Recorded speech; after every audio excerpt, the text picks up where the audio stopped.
Hello everyone, welcome to Legal Narrative. This video is in the furtherance of the free crash course for CUET PG LLM entrance examination launched by Legal Narrative.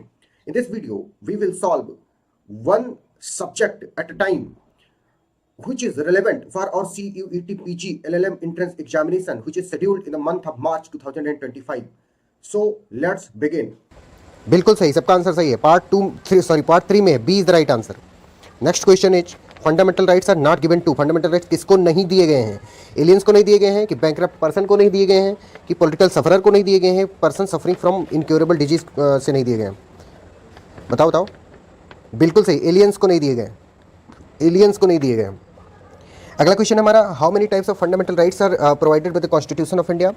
अपना जो constitution है वो कितने तरीके के rights provide करता है? बताइए। 6, 7, 8, 9। बिल्कुल सही, 6 तरीके के। Right to freedom, right to life, right against exploitation, right to religion, ये सब ठीक है।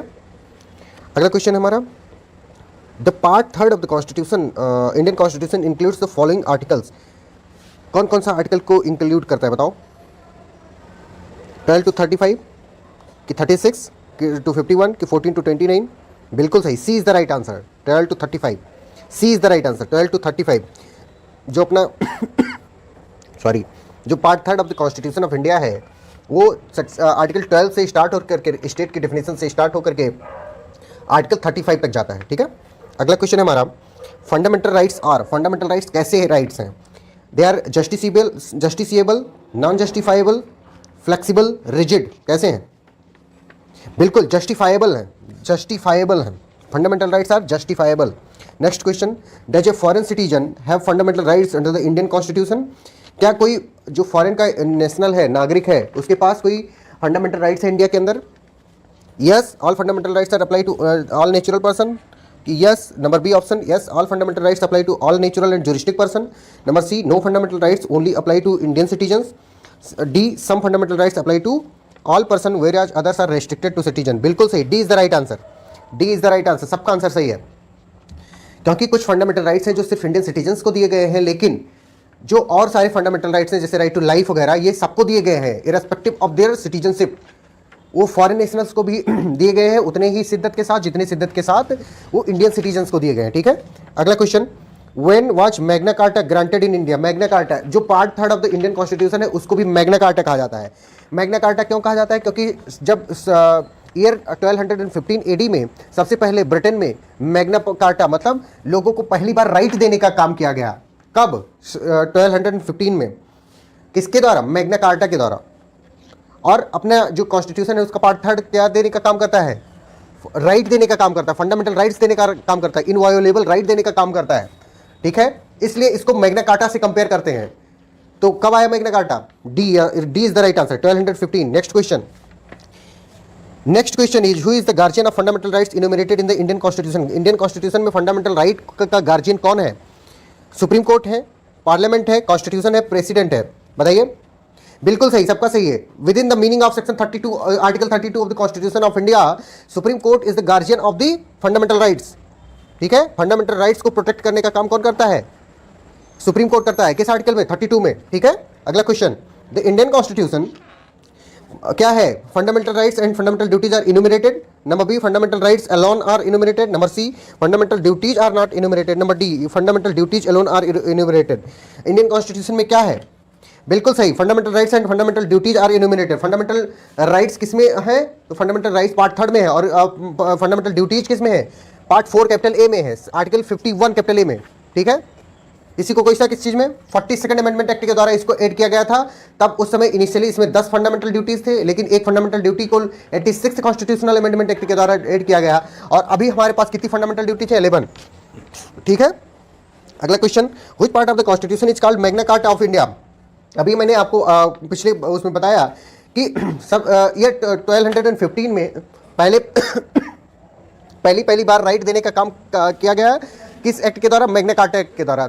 इसीलिए राइट देने का काम जो पार्ट 3 करता है उसी को इसलिए कंपेयर किया जाता है, किससे? मैग्ना कार्टा से कंपेयर किया जाता है। तो कौन है? Part 3 of the constitution. अगला question, the provisions relating to the fundamental rights in the constitution of India, A can not be amended, B can be amended by a simple majority in the parliament, C can be amended by 2/3 majority in the parliament, D can be amended by a 2/3 majority of the parliament members present and voting in the parliament and ratified by the majority of the state legislature. बताइए exactly, बिल्कुल सही, सबका सही, D is the right answer. Can be amended by a 2/3 majority of the members present and voting in the parliament and ratified by a majority of the state legislature.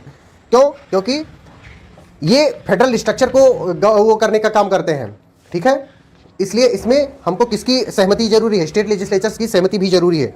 Next question, state which of the following statement is correct?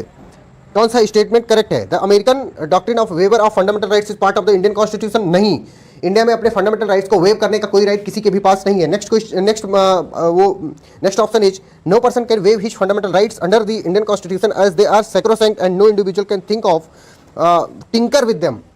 ठीक है, बिल्कुल, Indian constitution में जो fundamental rights हैं उनको wave कोई भी इंसान नहीं कर सकता। जैसे हम हैं, आप हैं, हम लोग ये नहीं कह सकते कि हमको अब तो फंडामेंटल राइट टू लाइफ चाहिए ही नहीं, फंडामेंटल राइट टू इक्वलिटी चाहिए ही नहीं, फ्रीडम चाहिए ही नहीं, रिलीजन चाहिए ही नहीं, हम उसको वेव ऑफ नहीं कर सकते। ठीक है, ये कहां पे है? यूएसए के कॉन्स्टिट्यूशन में इसका प्रोविजन किया गया है। ठीक है, B is the right answer. Next question is which of the following is given the power to enforce the fundamental rights by the constitution? किसको ये पावर दिया गया है कि फंडामेंटल राइट को इन्फोर्स कराए? All courts in India, the parliament, the president, the supreme court and the high courts. बताइए, बिल्कुल सही, the supreme court and the high courts. तो basically section article 32 of the constitution of India gives the power to supreme court, क्या करने के लिए? Fundamental right को enforce कराने के लिए। However under article 2 to 6 of the constitution of India the high court can also enforce the fundamental rights given under part 3 of the constitution of India.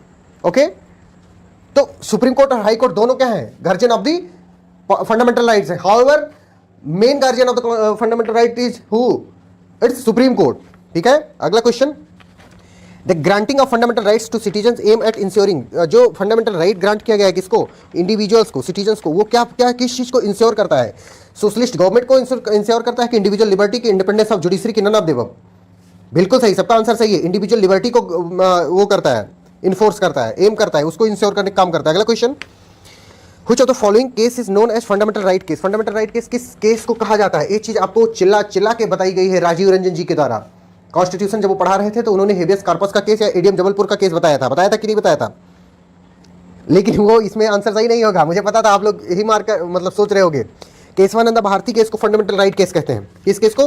Keshavananda Bharti case को fundamental right case कहते हैं। ADM Jabalpur case को क्या कहते हैं? Habeas corpus case कहते हैं। ADM Jabalpur case को क्या कहते हैं? हेबियस कॉर्पस केस कहते हैं। बट केशवानंद भारती केस को क्या कहते हैं? फंडामेंटल राइट केस कहते हैं। अगला question, which of the following is enforceable in a court of law? Court of law में क्या इन्फोर्सेबल है? Fundamental duties, fundamental right, directive principles of state policy की प्रियम्बल। बिल्कुल सही, सबका आंसर सही है। Fundamental rights are enforceable in the court of law. Fundamental rights are enforceable in the court of law. Next question, which one of the following statements is correct? कौन सी statement correct है? Rights are claim of the state against the citizen, की rights are privileges which are incorporated in the constitution of state, की rights are claims of the citizen against the state, की rights are privileges of a few citizen against the many. बताइए, बिल्कुल सही, C is the right answer. Right are the claims of the citizen against the state, C is the right answer. क्योंकि हमको पता है कि fundamental rights enforce किसके against कराया जाता है? स्टेट के अगेंस्ट कराया जाता है। कुछ फंडामेंटल राइट्स हैं वो इंडिविजुअल के अगेंस्ट भी इन्फोर्स कराए जा सकते हैं। जैसे कौन है? आप लोग उसमें बताओगे, कमेंट सेक्शन में बताओगे कौन कौन से फंडामेंटल राइट इंडिविजुअल के भी अगेंस्ट इन्फोर्स कराए जा सकते हैं। ठीक है, लेकिन most of the fundamental rights किसके अगेंस्ट इन्फोर्स कराए जा सकते हैं? सिर्फ और सिर्फ स्टेट के अगेंस्ट। अगला question, in part 3 of the Indian constitution there is no provision for, किस चीज का प्रोविजन नहीं किया गया है? बताइए, part 3 of the Indian constitution में किस चीज का प्रोविजन नहीं किया गया है? इकोनॉमिक राइट का, पॉलिटिकल एंड सोशल राइट का, रिलीजियस राइट का, एजुकेशन राइट का? बिल्कुल सही, इकोनॉमिक राइट का कोई भी उसमें प्रोविजन नहीं किया गया, कोई भी प्रावधान उसमें इकोनॉमिक राइट का नहीं है। अगला question, which of the following is correct? कौन सा स्टेटमेंट इसमें करेक्ट है? The Nehru report 1928 has advocated the inclusion of fundamental rights in the constitution of India. Number B, the Government of India Act 1935 referred to fundamental rights. Number C, the August Offer of 1940 included the fundamental rights. Number D, the Cripps Mission of 1942 referred to fundamental rights. बताइए, बिल्कुल, the Nehru report has advocated the inclusion of fundamental right in the Constitution of India 1928. Okay, A is the right answer. Next is, in the context of India, which one of the following is the correct relationship between rights and duties? Rights और duties के बीच का correct relationship हमें बताना है। Rights are correlative with the duties, rights are personal hence independence of society and duties. Number C, rights not duties are important for the advancement of the personality of the citizen. Number D, duties not rights are important for the stability of the state. बताइए, बिल्कुल, rights are correlated with the duties, rights are correlative with the duties, बिल्कुल सही answer, सबका सही है। Next question is fundamental rights. Fundamental rights कैसे हैं? Can not be suspended, can be suspended by the order of prime minister, may be suspended on the will of the president, may be suspended during emergency. बताइए। बिल्कुल, section हमने article 358 359 को भी पढ़ा है और मार्क भी करवाया गया है कि दे आर इंपॉर्टेंट। ठीक है, आप लोग पढ़े हो नहीं पढ़े हो? किसने रट्टा मारा है बताओ? बिल्कुल, पूजा कश्यप जी ने रट्टा मार रखा है, सांभवी मिश्रा ने रट्टा मारा हुआ है, बिल्कुल, वर्षा नारायण, बहुत सही, हर्षिता जी, आकाश, बहुत सही, अभिषेक कुमार सिंह जी भी, बिल्कुल, डीके दुबे आपका भी सही है, निहारिका का भी सही है, बिल्कुल बिल्कुल। May be suspended with in the कौन सा आर्टिकल? आर्टिकल 358 और 359। अगला क्वेश्चन हमारा बात करता है कि under which article of the constitution of India fundamental rights have been provided to citizens. किस आर्टिकल में बताइए? Article 112 and 215, article 12 to 35, article 222 to 235, 12 to 36, 12 to 35, 12 to 35 is the right answer. अगला क्वेश्चन हमारा, eradication of all types of social discrimination comes under which generation of human rights. इसमें हमें generation of human rights की बात करनी है। First generation में आता है, सेकंड जनरेशन में आता है, थर्ड जनरेशन में आता है, फोर्थ जनरेशन में आता है। आप लोग जानते हैं कि international law and human rights भी अपने सिलेबस में है, उसमें ये क्वेश्चन बहुत इंपॉर्टेंट है, आप लोग कहीं नोट डाउन अलग से करके लिख लीजिए। पूछा जा सकता है कि eradication of all types of social discrimination comes under which generation of human rights. तो किस जनरेशन में? सेकंड जनरेशन, बिल्कुल सही। Next question is which one of the following statements is not correct? K M. Munshi was one of the members of the drafting committee of the constitution, कि constitution of India was adopted by the constituent assembly, कि the panchayati raj was recommended by Balwant Rai Mehta committee, कि D the president of India is the guardian of the fundamental rights under the constitution. बिल्कुल not correct बताना है हमें, तो D is the right answer. किसको guardian बताया गया है? बिल्कुल सही, सुप्रीम कोर्ट को बताया गया है। अगला question, under the Indian constitution who amongst the following is considered to be the guardian of the fundamental rights? Parliament, president, judiciary, prime minister, कौन? आंसर करो। बिल्कुल, supreme court is the right answer, that is judiciary. अगला question, by which of the following cases parliament got the right to amend the fundamental rights? कौन सा case है जो बताता है कि parliament has the power to amend the constitution and also the fundamental rights? कौन सा केस कहता है? केशवानंद भारती। और ये साइमल्टेनियसली ये बात भी कहता है कि बेसिक स्ट्रक्चर को अमेंड नहीं किया जा सकता, किसके द्वारा? पार्लियामेंट के द्वारा। अगला question, by which of the following right to property has been omitted? किस अमेंडमेंट एक्ट के द्वारा राइट टू प्रॉपर्टी को ओमिट कर दिया गया? कहां से? फंडामेंटल राइट से। और कहां पे इनकलकेट किया गया? 300 कैपिटल ए में। आर्टिकल 300 कैपिटल ए में राइट टू प्रॉपर्टी अभी भी एग्जिस्ट करता है, लेकिन उसको फंडामेंटल राइट के चैप्टर से हटा दिया गया, क्योंकि fundamental rights are justiciable, justifiable, enforceable. ठीक है, तो क्या आंसर हो जाएगा? 44th कॉन्स्टिट्यूशनल अमेंडमेंट एक्ट, इसके द्वारा राइट टू प्रॉपर्टी को क्या कर दिया गया? ओमिट कर दिया गया। कहां से? Part 3 of the Indian constitution. ठीक है, अगला question, right to property is a fundamental right, natural right, statutory right की लीगल राइट? बताइए। बिल्कुल लीगल राइट है, right to property is a legal right. और अगर इसमें कहीं पर भी ये आंसर होता कि कॉन्स्टिट्यूशनल राइट, तो कॉन्स्टिट्यूशनल राइट आंसर हो जाता। कॉन्स्टिट्यूशन में जितने भी राइट दिए गए हैं सब कॉन्स्टिट्यूशनल राइट है, लेकिन पार्ट 3 में जो दिए गए हैं वो फंडामेंटल राइट है। ठीक है, fundamental right is also a constitutional right. अगला question, Indian constitution does not grant which of the following rights? Indian constitution कौन सा राइट नहीं प्रोवाइड करता है? Right of equal shelter, right to equality, right to freedom of religion, right to liberty. बिल्कुल, A is the right answer. Right to equal shelter की कहीं पर भी बात नहीं की गई पूरे कॉन्स्टिट्यूशन में। ठीक है, अगला question, consider the following statement about the fundamental rights in India, they are guarantee against state action. Number 2, they are enumerated in part 3 of the Indian Constitution, they ensure social, economic and political justice. Number 4, they are unlike will of the right in the USA. बताइए 1 and 2 are correct. They are guarantee against the state action. Number 2, they are enumerated in the part 3 of the Constitution. और सब कुछ क्या है? बिल्कुल A is the right answer. ठीक है, अगला क्वेश्चन, without duties are like men without shadow. बिल्कुल, rights without duties are like man without shadow. बिल्कुल सही, right, rights without duties are like man without shadows. बिल्कुल सही। Next question is on which of the following day United Nation General Assembly ratified its Universal Declaration on Human Right? ये भी human right वाले chapter के लिए बहुत important है, human right वाले सिलेबस के लिए। तो बताइए किस दिन? 10 दिसंबर 1948, 10 दिसंबर 1948। इसीलिए 10 दिसंबर को इंटरनेशनल ह्यूमन राइट डे मनाया जाता है। ये भी बहुत इंपॉर्टेंट फैक्ट है, सब लोग नोट डाउन कर लोगे अपनी कॉपी में। लिख रहे हो ना सब लोग? कौन कौन लिख रहा है बताओ कमेंट सेक्शन में। खाली खाली ईयरफोन लगा करके घूम घूम के सुन रहे हो? नोट डाउन भी करना है सबको। नोट डाउन करोगे तभी तो रट्टा मारोगे, ऐसे थोड़ी ना होता है। ठीक है, कौन कौन रट्टा मारेगा बताओ कमेंट सेक्शन में। हाँ बहुत अच्छे, सबको टॉप करना है। अगर सब लोगों ने टॉप नहीं किया तो जान लेना। अगला question, which of the following can a court issue for enforcement of the fundamental right? Fundamental right को इन्फोर्स कराने के लिए कोर्ट क्या इश्यू कर सकती है? Decree, writ, ordinance, notification. तो article 32 of the Indian constitution में किस चीज की बात की गई? रिट की बात की है। कितने तरीके की रिट? 5 तरह की। कौन कौन सी? नोट डाउन करो उसमें सब लोग, पढ़ाया गया आपको। Habeas corpus, mandamus, certiorari prohibition, quo warranto. ठीक है, रिट। अगला question, right of property was removed from the list of fundamental rights during the rule of? किसके रूल के दौरान राइट टू प्रॉपर्टी को हटाया गया? उस समय प्राइम मिनिस्टर कौन था? बिल्कुल सही, इंदिरा जी नहीं थी, मोरारजी देसाई। जब जनता गवर्नमेंट सॉरी जब जनता गवर्नमेंट आई 1977 में इमरजेंसी के खत्म होने के बाद, तो उसने राइट टू प्रॉपर्टी को मतलब खत्म कर दिया, ओमिट कर दिया। कहां से? फंडामेंटल राइट से। मोरारजी देसाई थे उस समय prime minister. Next question is, who headed the committee appointed by the constituent Assembly to finalize the fundamental rights of the Indian citizen? किसने इस चीज को चेयर किया? फंडामेंटल राइट कमेटी को किसने चेयर किया बताओ? हमने अपने यूट्यूब के पॉलिटी वाला अगर लेक्चर आप लोगों ने देखा होगा, उसमें मैंने बता रखा है। जिसने पॉलिटी का लेक्चर नहीं देखा हो जल्दी से जाए और पॉलिटी का लेक्चर देखे, यूट्यूब पे पड़ा हुआ है। कितने लोग देखे हो पॉलिटी का लेक्चर? कमेंट सेक्शन में बताओ। नहीं देखे हो मुझे पता था, अगर एक बार देखने से थोड़ी ना होता है, 2-3 बार देखना था। 2-3 बार तो भी कोई नहीं देखे हो, देखो उसे। नहीं देखोगे तो काम नहीं चलेगा। सबको एकदम आग की तरह जलना है और तभी तो सूर्य की तरह चमकोगे। ठीक है, मिटा दो अपनी हस्ती को अगर कुछ मर्तबा चाहे, कि दाना खाक में मिलके गुली गुलजार होता है। ठीक है, याद रखोगे इस चीज को। फिर से बोल देता हूं, मिटा दे अपनी हस्ती को अगर कुछ मर्तबा चाहे, कि दाना खाक में मिलके गुली गुलजार होता है। ठीक है, next question is, who headed the committee appointed by the constituent Assembly to finalize the fundamental rights of Indian citizen? किसने किया? बिल्कुल Sardar Patel fundamental right committee के चेयरमैन थे। हमने पॉलिटी के लेक्चर में बता रखा है, जो कि यूट्यूब पे अभी भी अवेलेबल है, आप देख सकते हैं।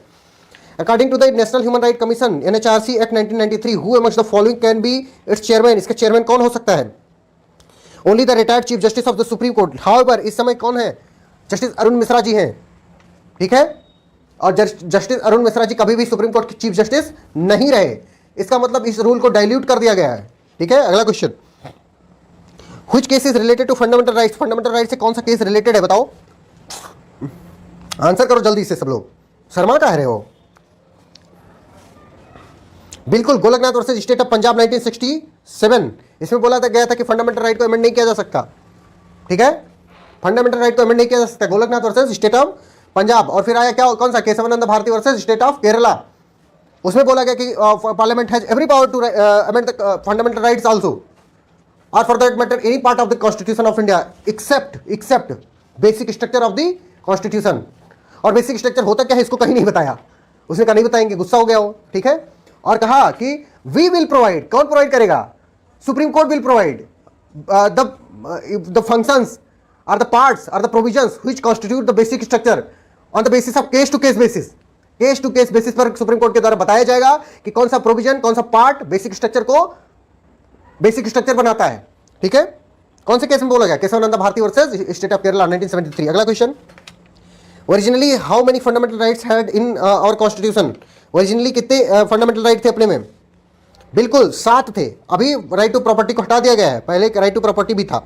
अगला question, which one of the following is not true fundamental rights? True fundamental right कौन सा नहीं है बेटा बताओ? Fundamental rights are justiciable in, fundamental right के बारे में क्या ट्रू नहीं है? Sorry, fundamental rights are justiciable in nature. Number B, fundamental rights in our constitution are more elaborate than US's fundamental rights. Number C, fundamental rights are meant for promoting the idea of social and economic democracy. Number D, fundamental rights are essential for the overall development, material, intellectual, moral and spiritual of the individuals. बताओ, बिल्कुल fundamental rights are meant for promoting the idea of social economic democracy. ये कौन करता है? Social economic democracy को promote करने का काम कौन करता है? DPSP, director principle of state policy. किस पार्ट में है? कमेंट सेक्शन में बताओ सब लोग। बिल्कुल, part 4 of the constitution of India contains क्या? DPSP, director principle of state policy.